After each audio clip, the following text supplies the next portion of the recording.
Mirëdita, jemi në datën 18 gusht, më falni, 18 qershor, se vapa e madhe për na i krijon lapsusit. 18 qershor 2026, jam gjithmonë në Romë. Po bëj video në 4 për të interpretuar protestat në Shqipëri. Tani si do ta filloj sot këtë video? Po e fillojmë nga ato 4 gërmat, apo 3 gërma se janë, SPAK, pra 4 gërmat, S-P-A-K. Çfarë do thot SPAK? Struktura e posaçme antikorrupsion, por poshtë sa e shkruajtur, që është prokuroria, struktura e posaçme kundër korrupsionit dhe krimit të organizuar. Pra kjo është shumë e rëndësishme. Pse u ngrit kjo strukturë speciale, e cila është një strukturë gjyqësore me prokuror të mirë paguar, ku pagat e tyre janë, nuk e di sa herë mund të jenë 10 apo 20 herë më të mëdha se sa paga e një punëtori, pra 20 herë ndofta, që kjo është një gjë e tmerrshme, do të thonë ky bien kundërshtim me ato gërmat e drejtësisë, me fjalë, sepse kur ti jep një personi një pagë kaq stratosferike dhe ku ata pastaj kërkuan të rrisin akoma pagat e tyre, nëse ju kujtohet, donin akoma ja 3.000 euro, 4.000 euro me një pangopsi. Kjo natyrisht tregon qartë se çfarë struktura është kjo.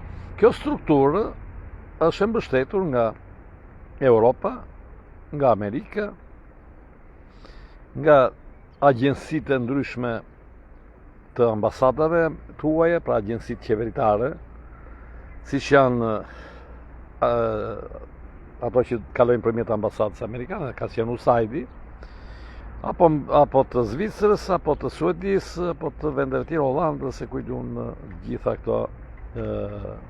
Pra SPAK-u është një strukturë të huajve, dhe atyre që në Shqipëri quhen ndërkombëtar, pra të këtyre jashtëtoksorëve. Tani, ndërkohë protestat vazhdojnë. Protestat janë protesta në të vërtetë që bëhen, organizohen, të mirë organizuara. Nuk janë protesta vërtet spontane, se po të ishin protesta spontane, me qenë se unë jam për spontanitetin, do të isha dhe unë aty në ato protesta. Por këta nuk lejojnë që të ketë persona si puna ime, sepse aty s'ka spontanitet. Çdo gjë e super organizuar, mirë organizuar, dhe po i shitet duke bler gazetat e huaja, pra duke paguar faqet gazetave, sepse këta mbrapa këtyre ka shumë para, i blejnë për t'i paraqitur sikur këta protesta janë një model i një janë përfaqësojnë një popull i cili e kuptoi se si duhet të ngrihet dhe që ka dinjitet, pas shqiptarët që po i japin një leksion, thonë shumë herë, po i japin një mësim gjithë Europës, gjithë botës me protestat e tyre.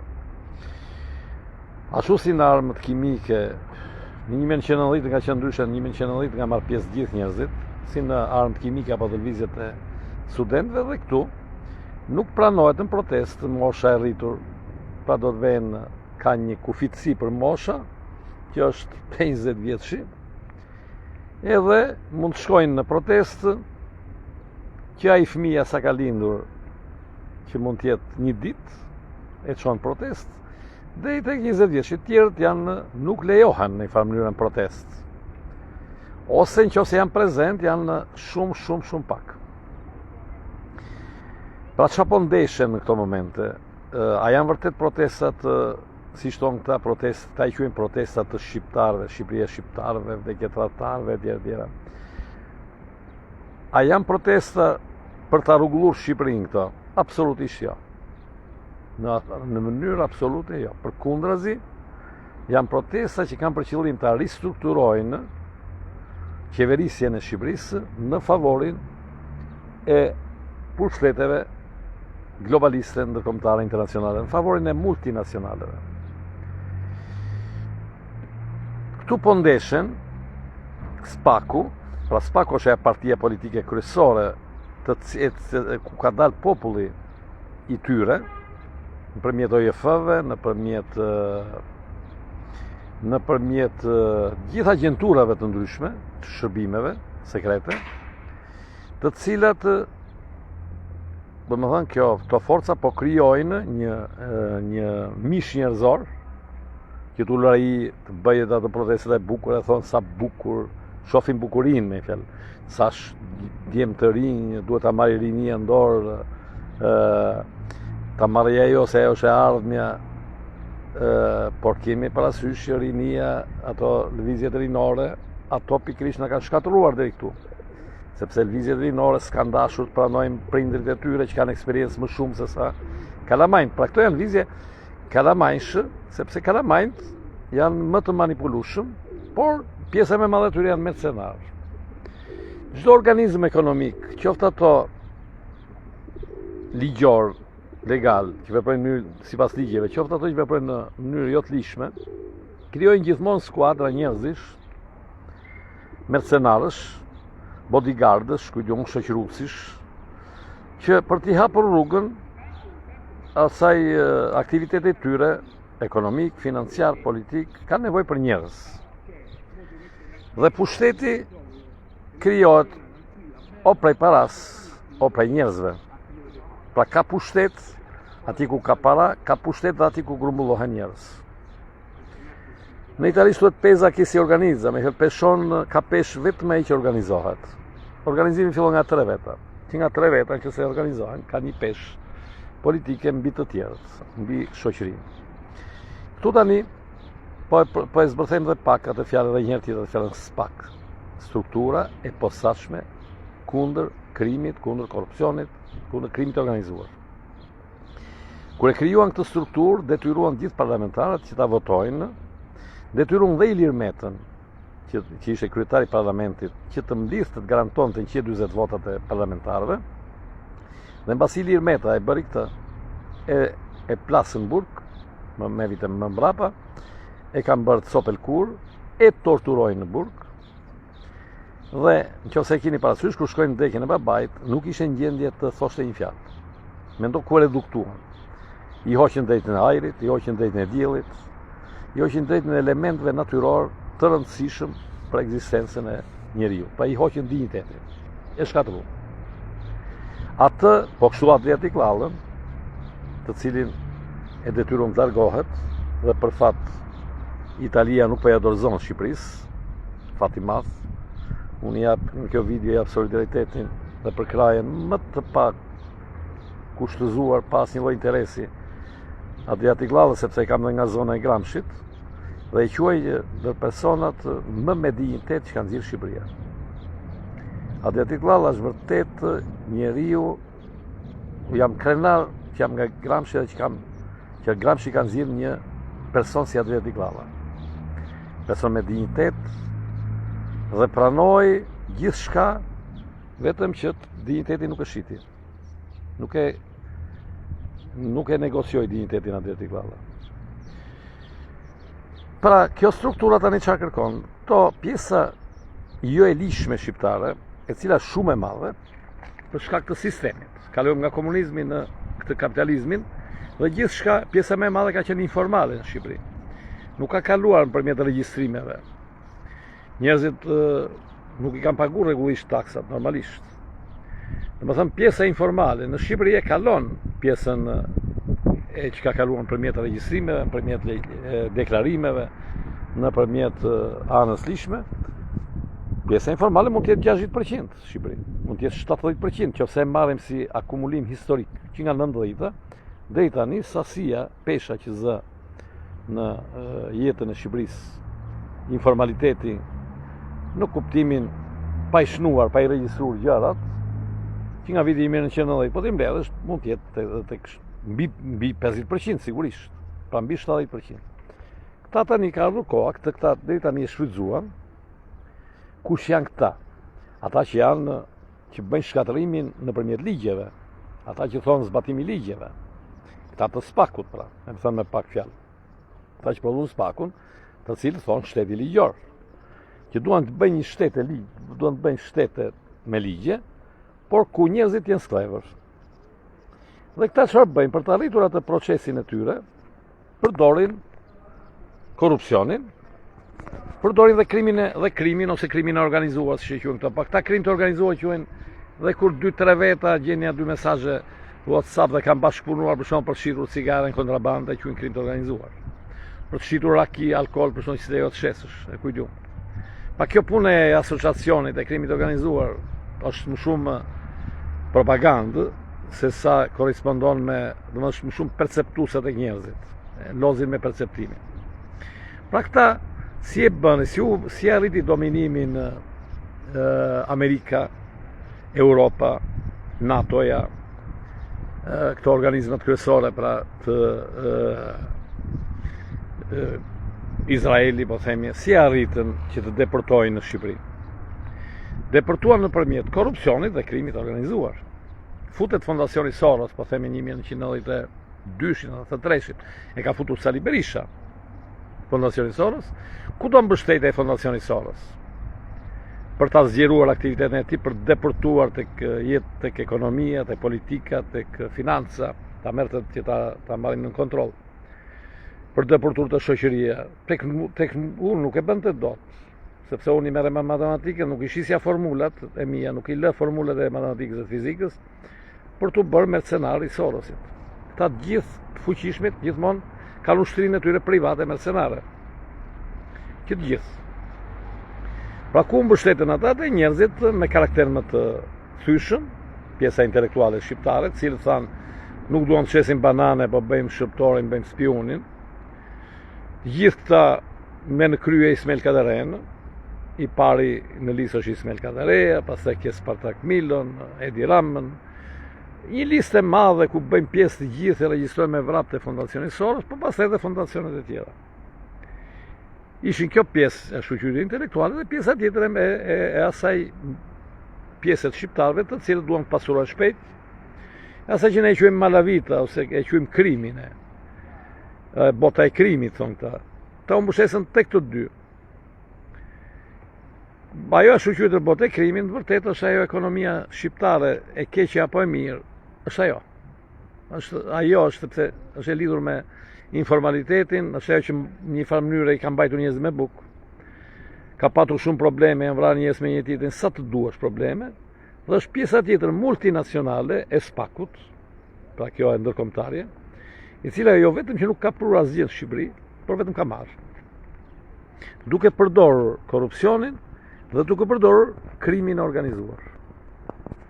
Pra e kanë përdorur gjithë këto vite dhe tani thonë stop tranzicionit. I kuptoni tani çfarë thonë, do të bëjmë një bilanc, ta mbyllim tranzicionin tani. Domethënë si do ta mbyllim këtë? Të eliminojmë ata të cilët ju kanë hapur rrugën këtyre. Ata janë më të panevojshëm tani. Ne nuk kemi nevojë thonë më këta për korrupsion, sepse këta e kanë dominuar tani shoqërinë, kanë marrë nën kontroll politikat monetare veçanërisht, shkëmbimin e valutës valutave me lekun, pra kanë futur bankat e dinë se sa banka kanë Shqipëri, tot me banka, kanë futur shoqëritë e sigurimit, kanë marrë gjithçka në vërtet në jetën publike, të ekonomisë, të financës, kanë marrë naftën me atë bank petrol që për cilën u dënua, u largua dhe Adriatic Glalla që detyruan, edhe e arritën, e kanë dominuar nëpërmjet ambasadave të huaj, nëpërmjet ambasadës amerikane kryesisht dhe nëpërmjet autokratëve të Europës. Pra këta kanë bërë këtë gjë dhe multinacionalet në Shqipëri, duke përdorur pra politikan, korrupsionin e politikës, duke përdorur edhe pjesën e malavitës, pra pjesën kriminale, po e quajmë kriminale se kjo fjala kriminale është bërë çik nuk i korrespondon në vërtet, se krim do thotë është kur vret në vërtet. Por këta quajnë krim edhe kur ti s'pagun një bilet autobusi, ke hipur në autobus dhe se ke paguar biletën, e quajnë krim edhe atë. Por kjo pjesë me një fjalë është përdorur dhe këta nuk kanë qenë kujdesshëm këtu shqiptarët. Pra shqiptarët përmjet korrupsionit. Dhe kjo pjesa tjetër që në fund e ka mbajtur kjo ekonominë, ka mbajtur kjo njerëz me bukë, me mirat dhe me të këqijat e saj. Qoftë edhe ai korrupsioni, dhe ai me fjalë po ta shohim me kujdes ai korrupsioni që ne e quajmë shumë negativ, në vërtetë është ai korrupsioni në një farë mënyrë ka qenë një lloj mekanizmi që ka mbajtur njerëz me bukë. Në vërtetë. Është një lloj informaliteti, dhurata, gjëra për të zhbllokuar shumë gjëra që ti në mënyrë ligjore nuk i arrin dot. Dhe je i detyrur të i bësh në këtë formë, por nuk është se po dëmton kaq shumë njerëz të tjerë. Absolutisht, nuk është se i dëmton. Jo, s'bët konkurrencë ndershme, s'bët konkurrencë. Unë flas për popullin, sa dëmtohet populli kur një shqiptar zgjidh një hall, që ka zënë një hall i keq dhe e zgjidh duke paguar një, jo tani se tani është bërë shumë keq, po flas për atë korrupsion që ka qenë përpara, që ka qenë me shifra me qindarka, ka qenë një shqiptar që e zinte halli se kishte pirë një gotë raki dhe për mos përfunduar burgjeve për të shkatruar familja tjera, e zgjidhte me 5.000 lekë. Po a dëmtonte të tjerë ai absolutisht ja. Nuk është se po mos futej ai në burg edhe domethënë po të futej ai në burg do shpëtonin të tjerë. Përkundazi do shkatërroi thjesht ai, pra se janë ca ligje që të shkatërrojnë personat, por që nuk është se nëpërmjet atyre ligje ndihmohet vërtet komuniteti. Janë bërë ligje qëllimisht për të shkatëruar njerëzit, por jo për ndihmuar pjesën tjetër. Nëse se këto janë probleme të thella, po domethënë me pak fjalë shfrytzuar korrupsionin, shfrytzuar dhe këta njerëz, ta shqiptarë që kanë bërë lek, kanë bërë ndërmarrje, kanë deportuar, kanë blerë, kanë bërë aktivitete të palishme, shumë por dhe të lishme, po më shumë palishme se sa të lishme. Dhe tani në këto momente kanë ngritur pjesa e ashuqytur e lishme, që është ajo shkatërrimtarja kryesore, që ka marrë gjithçka Shqipërinë, politikat monetare dhe fiskale, që të përcakton se sa bukë do hash në darkë, se sa taksa do paguash, sa do ketë pagën një punëtor, sa do ketë pensionisti. Janë këta që thonë mbajeni pensionin, tulët 100 euro, 100 apo 120 euro njerëzve.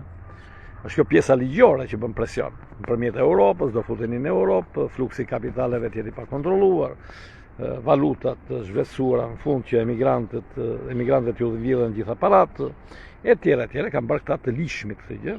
Të lishmit tani kanë përdorur të palishmit dhe ka ardhur koha tani thonë këta të palishmit t'i eliminojmë. Dhe për këtë kanë ngritur pjesën e rinisë. Pjesën e rinisë e cila nga një anë është mbushur me këtë muefin, duke parë që ajo s'ka si gjë, është e varfër, po themi pjesa e rinisë.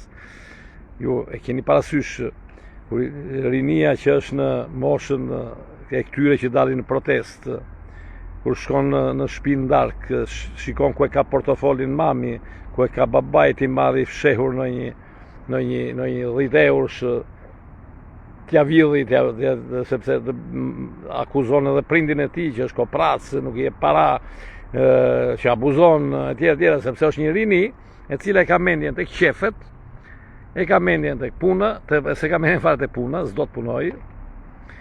Po t'i shifni, kini atë gocën, ajo ka ato flokët, ajo si shkurre, dhe ato shkurret në flokëve i bën për ditë ajo. Ajo goca thotë, na sulmojnë se po bëhet një protestë e bukur, thotë.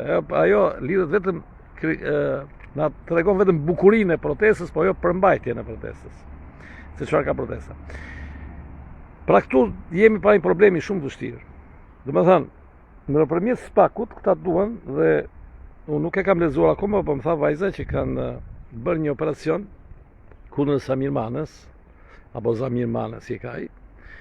Dhe mendoni këtu del fytyra e vërtet dhe Arlind Qorri dhe Atjere Dimuçës, të cilët bëjnë atë politikën false marksiste, sepse këta nuk janë marksistë.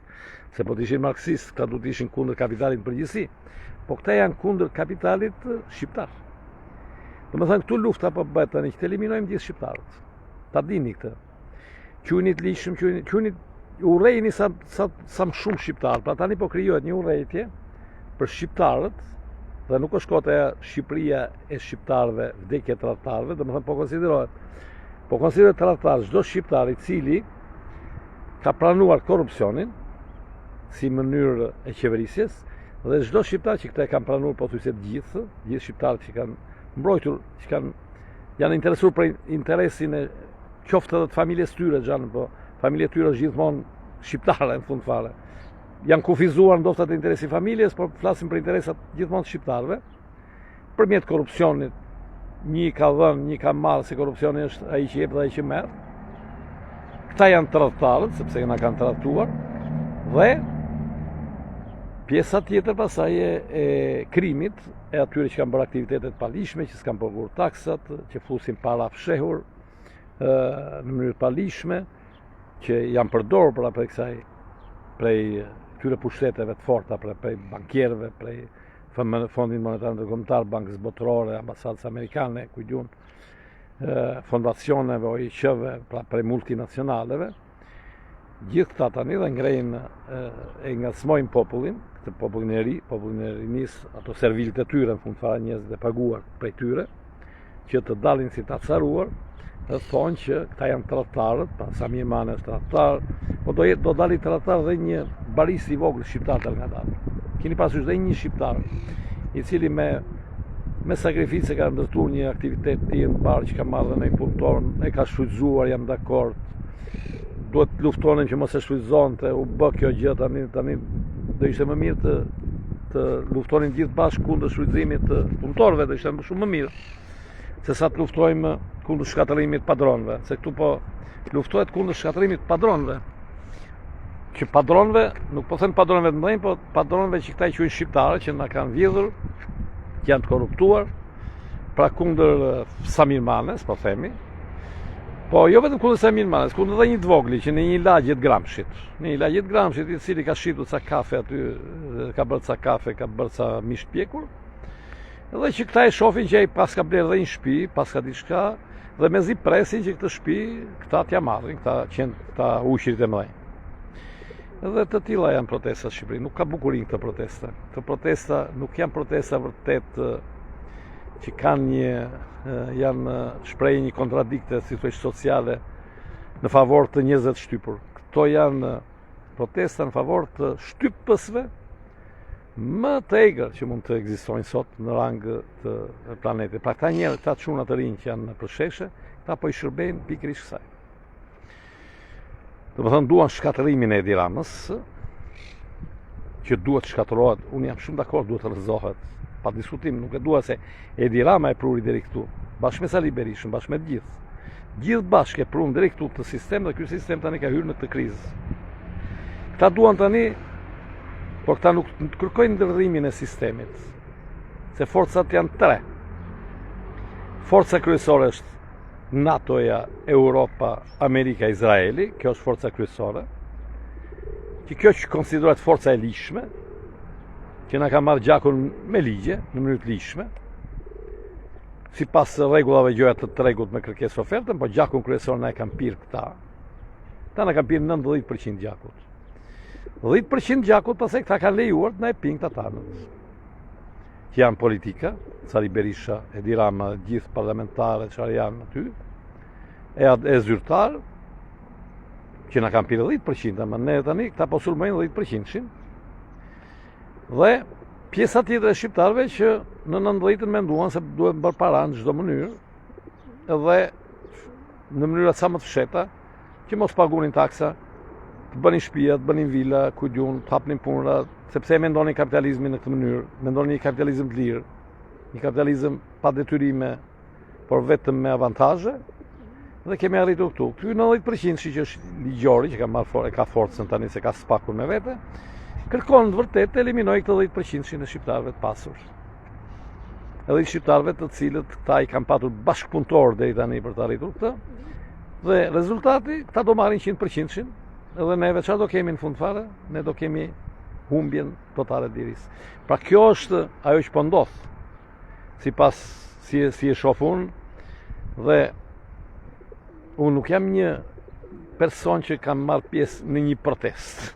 Si shkojnë aty thonë, ka ardhur dhe njerëz që marrin pjesë për herë të parë në një protestë. Ai që merr herë për herë të parë në një protestë nuk kupton asgjë se çfarë po bëhet.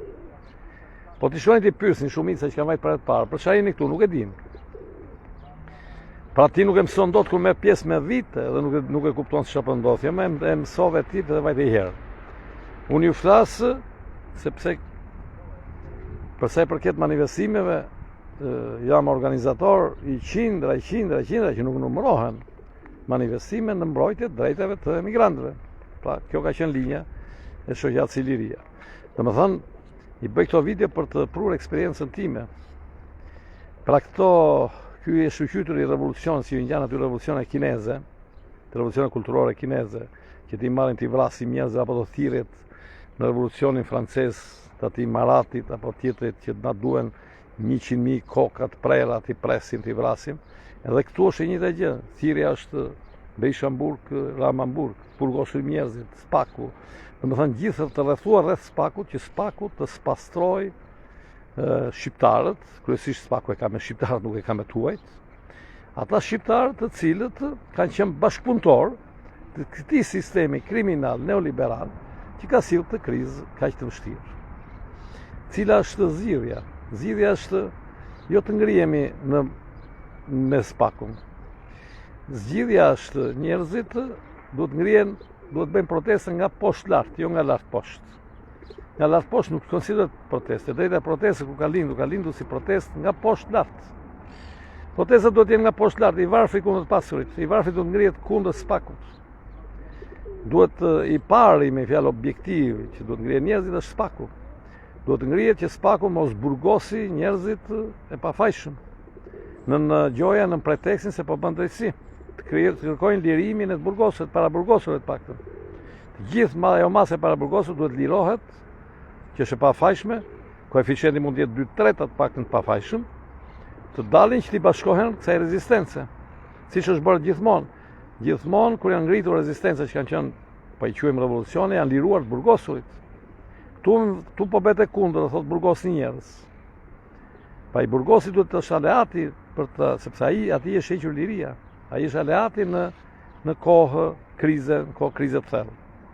Këta kanë dalë qëllimisht, moshë e re, kanë blerë gazetat e gjithë planetit, sepse ata kanë miliarda mbrapa, nuk kanë 10.000 euro, mbrapa atyre janë miliardat e eurove, të miliarderve të botës, e bën qëllimisht pretekstin me Kushnerin, me Trumpin, por në vërtet pastaj nuk e përmendin fare, madje thonë jo nuk e përmendim Izraelin sepse na quajnë antisemit, nxjerrin këto pretekstet, thonë që sigurisht janë të organizuar, por protesta është e blinduar, e super blinduar, është protesta me poshtër që mund të jetë bërë në kuptimin politik ndonjëherë jo në Shqipëri, por në Europë. Një eksperiment që domethënë nuk e dim se çfarë do prodhoj, se sa të këqija do prodhoj. Kjo është situata. Situata është vërtet shumë serioze. Shumë e vështirë. Vetmja rrugë, nuk ka rrugë tjetër për ta çuar në ekuilibër shoqërinë, është të shofësh nga erdhi prisha e ekuilibrit dhe të përpiqesh ta rikthesh. E vetmja rrugë janë protestat kundër NATO-s, kundër Europës, kundër Amerikës, kundër Izraelit, kundër ambasadave tuaja, kundër fluksit madh kapitalit, për të rimarrë pavarësinë, për të rimarrë sovranitetin dhe pastaj të bëjnë hesapet jo vetëm me politikanë, por dhe me këto OIQ që organizojnë këto protesta. Të bëjnë hesapet, të bëjnë gjyqe, normalisht duhen bërë, por të parën gjyqit duhet i bësh Marin Memës, Blendi Fevziut, ata duhet të jenë të parët në burgje, në gjyqe. Marin Mema, Elena Kocaqi, gjithë ta që mbështesin këtë shkatërim. Domethënë, jemi në një moment shumë delikat, unë kam intervistat tjera, bëra intervistë me Francesco Toscano, tani kam 2 ftesat tjera këtë javë, në të cilën do diskutojmë dhe po të vini re komentet e Francesco Toscano, shqiptarët janë të futur aty, ose ndoshta janë të futur për dhe e mendojnë kështu, sepse shqiptarët janë trushplarë, janë mbytur me këtë nacionalizmin e gjuhës edhe nuk dalin dot. Ata mendojnë vetëm gjuhën shqipe, nuk dinë asgjë tjetër. E vetmja drejtë që ku janë kufizuar, ku kanë ngesur shqiptarët është e drejtë e gjuhës shqipe. Nuk kanë bërë 1 centimetër më përpara. Vetëm skemi të drejtën e gjuhës shqipe, këtu ngelen. Kanë ngelur prej 120 vjetësh te kjo pikë. Nuk kanë shkuar që të hedhin një hap tjetër, të kërkojnë të drejtat sociale, drejtat politike, jo. Edhe vazhdojnë përsëri dhe po vinë nga Kosova, nga Maqedonia për ta shkatëruar Shqipërinë. Se Shqipëria u shkatërua nga lufta e Kosovës. nga pushtimi i Kosovës prej NATO-s. U pushtua Kosova prej NATO-s dhe filloi procesi i globalizmit pa rregulla, pa të drejta, pa liri në Shqipëri. Një globalizëm që u shoqërua me burgosje të madhe njerëz, të mëdha. Jo s'janë bërë burgosje, por janë bërë shumë burgosje. Pra situata është shumë e komplikuar, nuk është si do të thjesht. Jam i ftuar në 2 intervista, nuk ja u them se ku, sepse s'dua pastaj që të më prishin. Do t'i shifni më mbrapa. Te komentet te Francesco Toscano, po të vini re, këto shqiptarët komentojnë gjithë një lloj. Gjithë patriotizmi, që është një patriotizëm falso, gjithë shqiptaria, jo muslimanët, shajnë muslimanët, bëjnë një gjë kështu tillë. Ndërsa italianët janë në 70%. Të komentet janë në linjën që kanë paraqitur. Pak në 70% komenteve komentojnë, thonë atëherë, thotë, situata në Shqipëri është ndryshe nga ajo që na paraqitet me lajmet që paraqisin propaganda e regjimeve, propaganda e televizionit, si gjithmonë me një fjalë sot, për të kuptuar cila është e vërteta, duhet këto lajmet e këtyre të mëdhenjve, që japin këto të mëdhenj, duhet t'i përmbysësh për të kuptuar në një të vërtetë. Pra, ftesa që u bëj unë, kush ka guximin dhe kush e ndjen përgjegjësinë, duhet, por Shqipëria s'ka organizime për fatkeq, s'ka fare. Shqipëria ka vetëm mercenar, ky është problemi. Ka mercenar që janë futur te partitë, janë futur te bizneset, bodyguard, njerëz paguar në këto protesta që ju thash që për të bërë një protestë tillë, ata janë 20.000 njerëz paguar në Shqipëri. 20.000 janë bashkuar gjithë bashkë. Po ta shihni, nuk ka më LGBT, kujtune, nacionaliste, globalisti, këtë gjithë bashkë si që janë bashkuar ata rilinda si dikur. E njëjta gjë. Bashkohen kundër, i bashkon servilizmi, këta janë tradhtarët e vërtet, dhe thonë këta vdekje tradhtarë. Vërtet janë këta tradhtarët. Kuptoni? Këta që tradhtojnë, këta konsiderojnë tradhtar tjetrin. Edhe këta mjaftojnë këta, t'jenë sheshë dhe bëjnë 10.000, 20.000 veta, 20.000 mercenar. Mendoni çfarë eksperimenti po bëjnë. Po bëjnë një eksperiment të çuditshëm që me para, duke hedhur paran, duke i bler njerëzit, duke i bërë aktivist politik, duke i bërë profesionist sheshit, ti mund të krijosh këto lëvizjet e sheshit, që i çon në mbështetje pastaj një strukture gjyqësore siç është SPAK-u, në mënyrë të tillë që të realizosh ato objektivat politike që nuk realizon dot ndryshe me këto konkurrencat e partive, kujtun duke eliminuar pastaj që njerëzit nga poshtë të ngrihen për drejtat e tyre, sepse këto e paralizojnë protestën e ajo drejta që duhet bërë. Pra njerëzit nga poshtë nuk ngrihen dot ku ngrihen këta. Këta janë dhe shumë të dhunshëm, mos harroni. Janë shumë të dhunshëm sepse janë si ai qeni që le për padronin. Sepse këta kanë pagën e garantuar në fundin e muajit, e kanë shumë më të lartë se sa pagesa e një zyrtari të shtetit në Shqipëri, e një administratës. Edhe këta do paraqitet gjithmonë jemi qytetarë thjesht, thonë, jemi ne, janë ngritur qytetarë, thonë. Nuk thonë janë ngritur mercenarë, por janë ngritur qytetarët. Në fillim, unë kam qenë pro kësaj proteste, sepse mendoja, jam mashtruar 1-2 ditë e para, dhe Edi Rama ka qenë më i shqetësuar ditë e para, se ditë e para pati një farë spontaniteti protesta. Dhe më thënë, mund të merrin fjalën edhe njerëz si punë ime në protestë, pas e më mbrapa filloi druri brenda protestës. Një dhunë. Kjo protestë ka të merr si shumë dhunë. Kjo protestë ka shumë më tepër dhunë se sa ka Edi Rama. Shumë më tepër. Ta njerëz që drejtojnë protestën, se e komandojnë protestën, po dhe shumë pjesëmarrës protestë, janë shumë më keq se sa njerëzit që ka Edi Rama në qeveri, apo këta të bizneseve shqiptare etj. Janë shumë më keq këta. Ky është problemi. Pra do të dëgjoni intervistat e mia në ditë të ardhshme, diskutojmë për gjendjen në Shqipëri. Mos u mashtroni, sepse ju e shihni se sa të organizuar janë këta. Këta edhe në Rom dogjin shyen flamurin e Palestinës këtu. Si ka mundësi e bën protestuesit vetëm në mënyrë spontane, unë i di protestuesit. Unë jam plakur për protesta. Në qoftë se tabelat, ato parullat nuk i shkruaj unë në shtëpi, ose në qoftë se shoj unë flamuj shqiptar aty, asnjë s'vin në mënyrë spontane që të bjerë flamujnë shesh apo të bjerë pankarta të shkruajtura, siç thoshte ky, i shkruajnë vetë njerëzit. Ato i shkruajnë vetëm ishu një dorë të gjitha. Çdo gjë aty është e mirë orkestruar, e mirë organizuar dhe na shitet si spontane. Pra, krijoj një kaos, por një kaos të organizuar, një kaos me një drejtim të përcaktuar. Pra, është gjithçka është kaos, por drejtimi është në shërbim të këtyre forcave që duan të na bëjnë sklever, që neve të mos e shohim më Shqipërinë fare pastaj. Këtu duan të arrijnë këta. Kështu mos ju besoni këtyre protestave, nuk janë këto protestat të njerëzve. Unë dua protestat e njerëzve të shtypur, nuk dua protestat e elitës. Do bëjmë elitat. Jo, të ngrihet i shtypurin. Të ngrihet ai që të kërkoj llogari dhe saj Mirmanes, edhe tjetrit, që të kërkoj përmirësimin e kushteve të jetës. Të eliminohen tuajt.